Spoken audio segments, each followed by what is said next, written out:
we are going to be going over some of the worst games that we've played this year because not everything always comes off perfectly.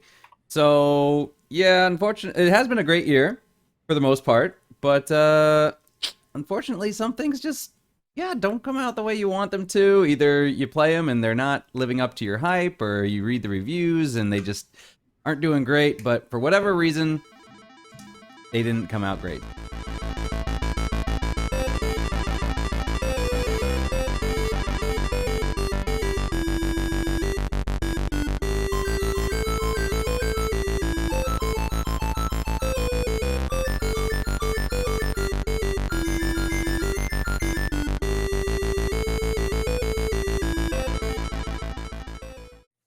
Okay, for me, my game this year was probably Hunter's Arena Legends, which, again, like Antoine, I kind of enjoyed the game, but I was just underwhelmed by it. There were a lot of things that it just wasn't up to standard, I guess.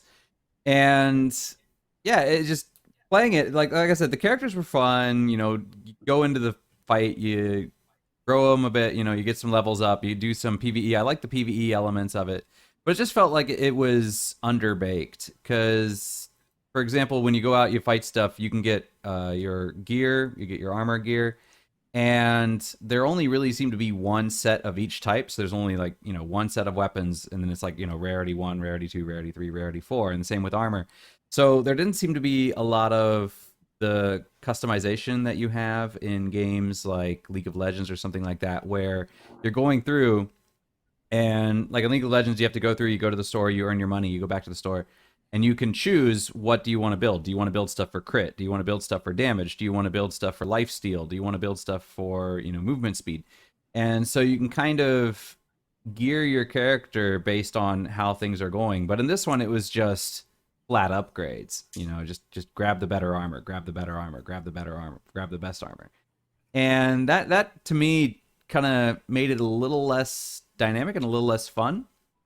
And there was also the thing where you level up, you go into it and you level up, and you start off with, I think, what was it, 2 abilities, and then you get your ultimate later.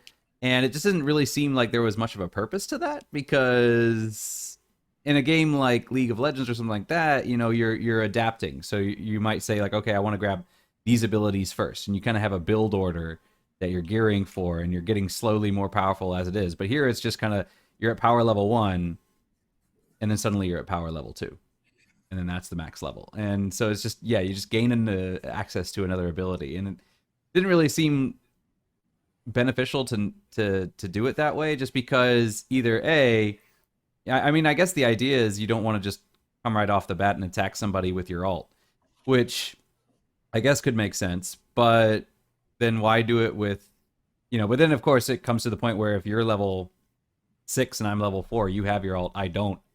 And then it's just this kind of the same problem. So it's, having that ult could actually kind of be beneficial to defeating guys early on and whatnot.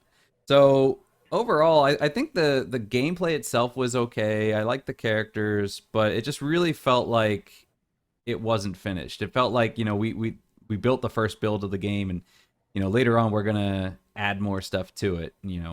We've just focused on the characters first, and we're going to work on the items later. And but other than that, I actually did enjoy it quite a bit. I felt like some characters definitely have huge advantages over others. They said, some are brawlers where they're more about, melee, or other ones are more tanky. For me, I found at least my style of play was to go with characters that were more ranged based and just deny you the ability to even get close to me. Even if the character was a little bit squishy, just being able to attack from range was a huge deal. But that's just my style. I know other people would use more like this guy that is fighting right now, where he's kind of a mid-range guy, where he's a melee guy, but he's kind of got that scorpion like get over here thing. But yeah, it was fun to play. But then once I was done streaming it, it was like, I'm done. I'm not going to go back and play this again. So unlike other games where I would play them off stream, or I have to force myself not to play them off stream, like other side, where I'm always like, I really want to play, but no, I'm saving everything for the stream. So I'm always like really eager to play it. This one was more like, okay, I'm going to stream it. It's fun while it lasts, but then once it's off stream, it's I just turn it off and switch over to Catherine or whatever else I was playing during the time. So I didn't really play this too much off stream.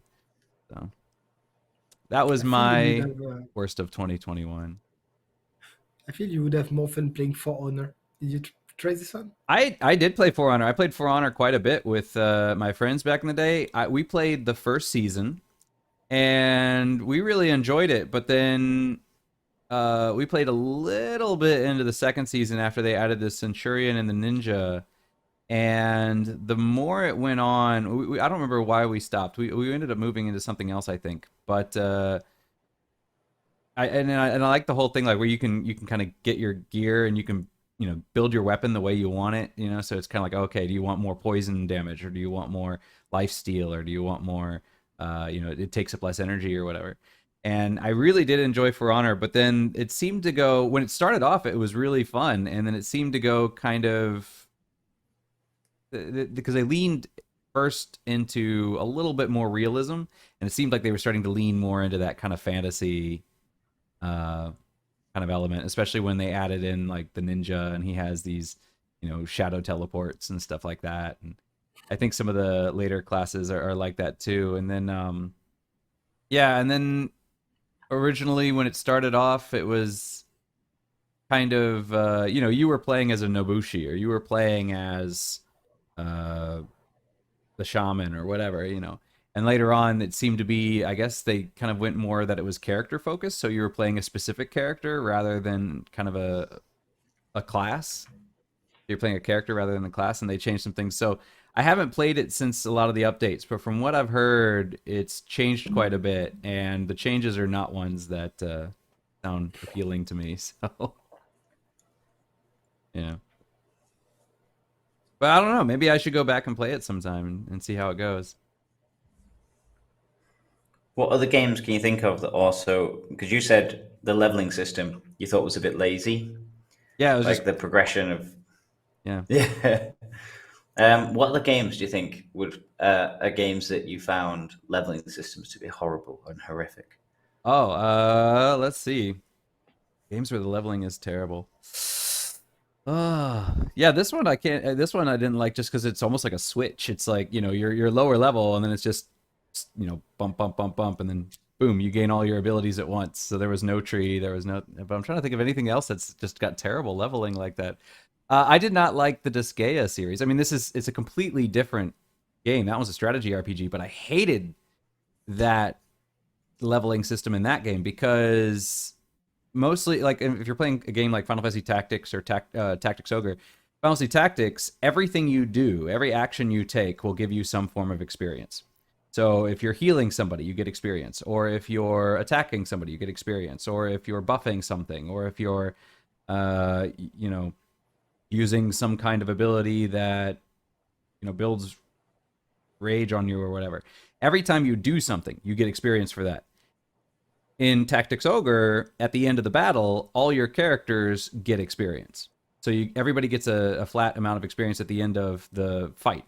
But in Disgaea, the only way to get experience is killing enemies. That's the only way to do it.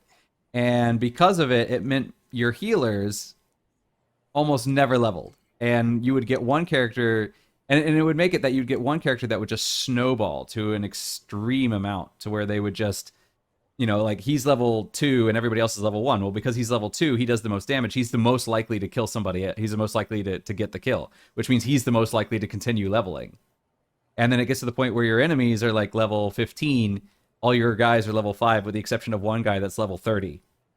And basically he has to solo the level because everybody else is too weak. Otherwise, what you have to do is you have to hope that you can get somebody down. You have to, like, look at the damage and you're like, okay, this guy has this much damage left. If I hit him, if I don't get a crit, he won't die. And you have to pray you don't get a crit. And then you have to avoid that character with your strong guy, and then go out of your way to have your little healers just whack him with a stick until he's dead so they can get experience. And I thought that was a terrible leveling method, because I'm like, come on, like, not everybody's a damage dealer. Why is all experience based on dealing damage? So I didn't like that system. I don't know if they changed it in later games. I only played the first one. Maybe they did, maybe they didn't. If they did, fantastic. If they didn't, I didn't like that one. So I thought that was a horrible leveling system. And then the other one I didn't like was Final Fantasy X-2, X2. And that was just because normally in Final Fantasy, you know, at the end of a fight, your characters gain experience. But you can swap characters in and out. So if, you know, one character is stronger, you can swap them out for weaker characters and you can kind of farm experience with the weaker characters. But in X2, you only get 3 characters. And when you start off, they're all of equal level. But if a character dies in the fight, if they're not alive at the end of the fight, they don't gain experience for that fight, which would give you the same problem where you would have, you know, maybe 1 or 2 characters are stronger, you know, or, you know, the moment a character dies in a fight, they're immediately weaker than the other 2 characters, which means that they're more likely to die in the future, which, again, can kind of snowball.